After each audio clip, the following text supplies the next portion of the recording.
So I'm Oren. I'm from StarkWare, and we're building StarkNet, which is a public, permissionless, decentralized validity rollup that's based on the Stark ZKP zero knowledge protocol, and it functions basically as a layer 2 on top of Ethereum. So its main target is to provide scalability and lower transaction costs over Ethereum. I'm going to very briefly explain what Stark and Validity Rollups are, and for most of the presentation, I'm going to try and gradually build the consensus protocol for such a scenario. So typically in blockchains, we have users. The users send transactions to the main chain. The main chain is marked here as layer 1, or just smart contracts on the main chain. And the chain is typically decentralized. You have a consensus protocol there. Everything functions well. The main problem with permissionless blockchains, though, is that they're very limited in terms of their scalability. So you can't run too much throughput on that chain, and that also makes all the transactions quite expensive. So luckily, we have rollups, specifically Validity Rollups. So how do these functions? The users, instead of sending their transactions directly to the main chain, they send them to the rollup, to the second layer. On the rollup, we have a sequencer. A sequencer is the equivalent to the miner or validator on layer 1. The sequencer takes these transactions and sequences them into blocks. So far, it's pretty much the same, sounds the same as the main chain. But here comes the twist. The main reason why the main chain is limited in scalability is that you have a large number of nodes on the main chain, but each and every one of those nodes has to re-execute all the transactions of the entire network just to verify that they're correct. Now here we have a different way of doing this, a much more efficient way of doing this using the Stark protocol. So the Stark protocol is a zero knowledge proof protocol that enables you to verify a computation, any computation. In this case, a computation could be a bunch of transactions, a lot more efficiently. So it costs much less to verify a computation. In order to do that, you first need to generate a proof. So in addition to generating the block, we also have this prover that generates a Stark proof that shows that all the transactions in this block or these blocks are indeed valid. It sends this proof to a verifier, which is the other side of the Stark protocol, running on Ethereum. So this verifier is basically a smart contract running on Ethereum that is implementing the Stark verification function. And if the proof is indeed verified, then the state of this block could be updated on-chain. And this is how you achieve scale. The two important characteristics of the Stark protocol that you have to remember that explain why this actually works. One is that the prover has no way of cheating the verifier. So the only way a verifier actually accepts a proof is if it's a valid proof for a computation which is indeed correct. And the second characteristic is that in terms of complexity, the amount of work that the verifier needs to do in order to decide, in order to approve the proof, is a lot smaller than the computation required to run the original computation. So it's a lot smaller than re-executing the actual transactions. Formally, it's polylogarithmic with regards to the original computation, the one that we're proving. So this is what makes this scalable. So just before going into the consensus aspects, a few assumptions here. First of all, for all that I'm going to discuss here, we're going to assume that layer 1, that Ethereum state is final. There's no way to overturn a state that's updated on Ethereum to later overturn that from layer 2. We're also going to assume that we're choosing basically the layer 2 sequencers for each epoch or for each window by a proof of stake leader election protocol that runs on layer 1 on Ethereum. We're not going to discuss this protocol here. We're just going to assume that it exists. And then I've mentioned these before, but it's remember to keep this in mind. The main two functions that are performed in the layer 2 are sequencing and proving. Sequencing is basically choosing transactions, sequencing them and generating blocks out of them. And proving is basically generating Stark proofs that show that this was valid. Okay, so let's dive into the matter. The simplest thing we can think of is the following. We could say, okay, on layer 2, we have this sequencer / prover. What it does, it takes transactions from the users, It sequences them, generates a block out of them, and then it generates a Stark proof that shows that this block is valid, sends this block to Ethereum to be verified. So this is extremely simple. But there is a problem here. And the problem is the following conflict. On one hand, from the scalability perspective,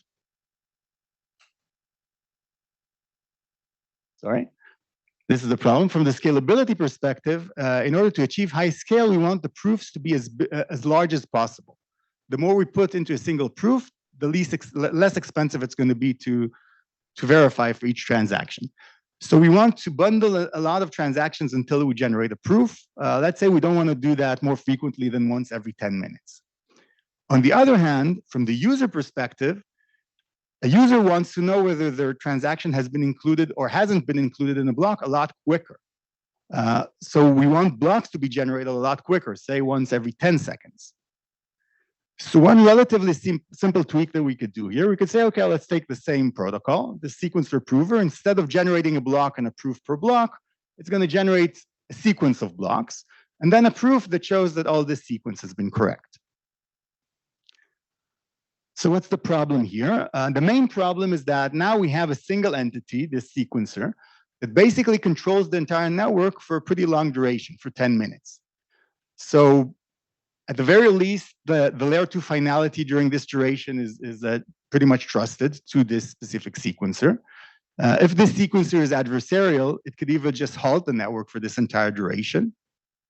Another possible implication of that is this handoff problem, where first you generate the blocks, but then you need to generate a proof for these blocks. And the next sequencer basically needs to see the proof so it could continue from the point the previous one left off.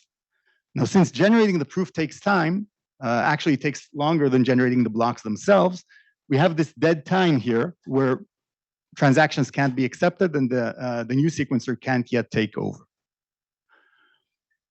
So the main thing we're thinking about doing with that is splitting sequencing from proving. So now we're going to have multiple sequencers. Each sequencer will be responsible for generating a single block. So we're going to have less dependency on any single sequencer. We need to overlay on top of that some layer 2 consensus mechanism now to get some better finality on the layer 2 blocks. So think about something like a quorum of the sequencers need to sign on each and every layer 2 block. This would provide a stronger guarantee, though, that this block is indeed valid. And then after we generate a sequence of blocks on layer 2 this way, the prover comes along. Now, the prover could be one of the sequencers, for instance, the last one, but they would have the added function of generating a Stark proof and submitting that to layer 1. And in that proof, it would need to prove, first of all the blocks or all the transactions in these blocks, that these were indeed valid. And it would also need to prove the layer 2 consensus on these blocks. So this summarizes what I've just said. Note that one interesting implication of what we've just described is that basically we have several different levels of finality here from the user's perspective that lie on this spectrum of the quickest ones being less secure and vice versa. So the quickest one is when your transaction has been accepted by the sequencer. That's pretty quick, but that's pretty much trusted. A higher level of finality is achieved once a block has been accepted by the layer 2 consensus. And now this could be backed by some economic guarantee of the majority of sequencers that have approved it. And then the highest level of security or finality is achieved once the proof is accepted and verified on layer 1 and the state is updated on layer 1. Because as I said before, it now can't be overturned by layer 2. Okay, so what issues do we have here? So let's try and think of potential attack vectors on this protocol. Let's take a look first at the prover. Let's say we have an adversarial prover here. So what could it do? First, maybe I'll say what it can't do. So an adversarial prover can't introduce an invalid transaction because it has no way of proving that in a Stark proof, in a valid Stark proof. It can't even mess with the sequence of transactions and blocks because it would need to prove the layer 2 consensus on that, and it won't get that if it's just doing it by itself. What it can do is it can censor the proof. It can't not submit the proof altogether. Now, the way we're thinking about solving that, first of all, if the prover doesn't do its job, it could get slashed. And now we could gradually expand the pool of entities that are allowed to submit this Stark proof until an actual proof is submitted. So originally, let's say we said the last sequencer needs to submit a proof. Now we can say the last 3 or 5 sequencers will submit a proof. If none of them do that, then we can slash all of them. And now we also have a higher reward that we could give to the ones who actually do submit the proof. And we could continue expanding this until eventually we could open this up to everybody, not even just the original sequencer pool. Note that if this happens, it does increase the layer 1 or the latency to layer 1 approval. So to do the state update on layer 1. But it doesn't necessarily have to hurt throughput because layer 2 could continue progressing throughout. But what if the sequencer or a sequencer is adversarial? So what could it do? So again, it can't really introduce an invalid transaction, or at least not under the honest sequencer majority assumption. And keep in mind, we're going to talk in a second what happens if we have an adversarial majority of sequencers. But what it can do is it could decide to include in a block a transaction that would end up being very expensive to prove, which will cause problems for the prover later on. So the best way we came up with so far of solving this is through the fee mechanism, which we could use to align the incentives between the sequencers and the prover. So think about something like each sequencer will eventually need to pay the prover for the incremental proving cost of the transactions that it included in the block. Okay, so I mentioned the different levels of finality before. One nice optimization we came up with that could add another level along the way is this idea of layer 1 checkpoints. So one thing we can do is we could say, let's take every nth block, n being a smaller number than the number of blocks per proof. And what we could do is every nth block, we could push a commitment to that block to layer 1 by the relevant sequencer. We'd need to consider something like a hash of the block plus enough sequencers that have signed it. So we showed that the layer 2 consensus has indeed approved this checkpoint. This is just a checkpoint, though. There's no proof being generated here. There's no verification on layer 1. It's just a checkpoint committed to. It's just a commitment. What this provides is that anybody, including any user actually, if you see a transaction that is included in a block and the checkpoint for that block has been pushed to layer 1, if you have all the data, you could basically generate the proof and submit that to layer 1 yourself. Eventually, once the proof comes along, the proof will now need to prove not just what I mentioned before, but also that all the checkpoints are indeed included in that proof. Now, we do need to take into account the extreme case in which we have an adversarial sequencer majority, and they push to layer 1 a sequence or a block that's unprovable. And in that case, after a certain long duration, then we should be able to slash all of these this majority of sequencers who have signed this, and we need to proceed without taking into account this checkpoint. So just to summarize, this adds another level of finality, which is better than just layer 2 consensus, but quicker than the proof actually being accepted on layer 1.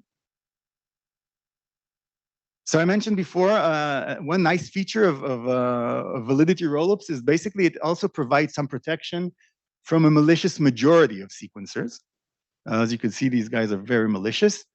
Now, typically in proof of stake system, when you have a malicious majority, it's game over. I mean, they control the network. You can't do anything from this moment on. The nice thing here is since the staking is actually controlled on layer 1, then even if a malicious majority controls the rollup temporarily, this will also only be temporary because other entities can now butt in on layer 1 and take control instead of them. So I'll just briefly mention a couple of other topics. They've been mentioned earlier today. I'm not going to discuss them here right now, but they are interesting to think about. So one is the issue of data availability. It was somehow implicitly implied in most of what I said so far that the data that relates to the state changes on layer one, so the data that comes along with the proof, is available to everybody. The easiest way to make it available to everybody is to publish it on layer one, on Ethereum. That's the most secure, but it has its cost because posting data on Ethereum is expensive. We are trying to find a way of what's called a Validity mode, of making this data available on layer two without publishing it to layer one. Under the honest layer two majority assumption, this should suffice, but maybe there are neater constructions that we can think of. So this is one topic that's warrants some further research. Another one is whether we want to add some mechanism of what we call forced transactions to this. So forced transaction is the idea that you want to force the rollup to not censor you by, for instance, submitting this transaction to layer one. So an interesting question is, how do you do that? Another interesting question is whether this is here, or whether this is indeed needed here, or is layer two being permissionless enough for censorship resistance? So to summarize, we have a validity rollup on layer two that enables much higher scale and much lower cost per transaction without sacrificing the security of layer one. And this is achieved mainly using Stark proofs, using a zero-knowledge proof protocol.